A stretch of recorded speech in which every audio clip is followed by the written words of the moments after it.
Kodikka data மிஷினில் ID card copy set பண்ணுறது எப்படின்னா, ஃபஸ்ட்டு கம்பைன் ஒரிஜினல் போடுங்க.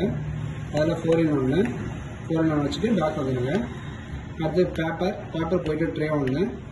அடுத்து ஜூம் மேனுவல் போயிட்டு 100 டைப் பண்ணிட்டு ஓகே பண்ணிடுங்க.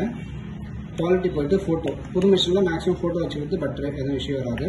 வச்சுட்டு டென்சிட்டி போயிட்டு மேனுவலில் செகண்ட் பாயிண்டில் வச்சுக்கோங்க. வச்சுட்டு ஃபஸ்ட் டைம் ரெஜிஸ்டர் பண்ணும்போது மட்டும் மோட் மெமரி ரெஜிஸ்டர் போயிட்டு டோரம் ஓகே பண்ணுங்கள். ஓகே பண்ணிங்கன்னா உங்களுக்கு 4 மார்க்ஸ் காமிக்கும். இது நீங்கள் வந்து ஃபஸ்ட் பேஜ் என்ன பண்ணணும், ஃபஸ்ட் பேஜ் மேலே வந்து ஒரு வாரம் சைஸ் கொஞ்சம் கீழே வைக்கணும்.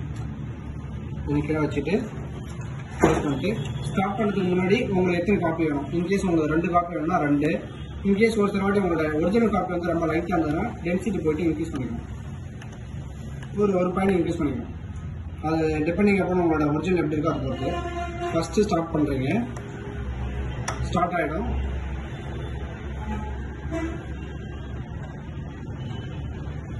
நெக்ஸ்ட் பேஜ் கேட்கும்போது அடுத்த பேஜை அப்படியே திருப்பி வைக்கிறீங்க.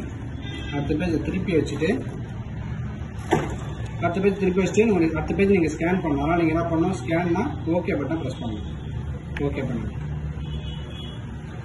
இது வந்து பக்கத்தில் ஸ்கேன் ஆகிடுச்சு. உங்களுக்கு 3வது பேஜ் கீழே பண்ணணுமான்னு சொல்லிட்டு அது கேட்கும்.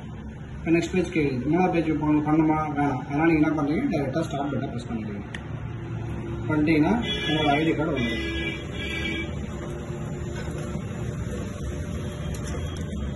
சொன்னீங்கன்னா உங்களோட காப்பி இப்படி வந்துடும்.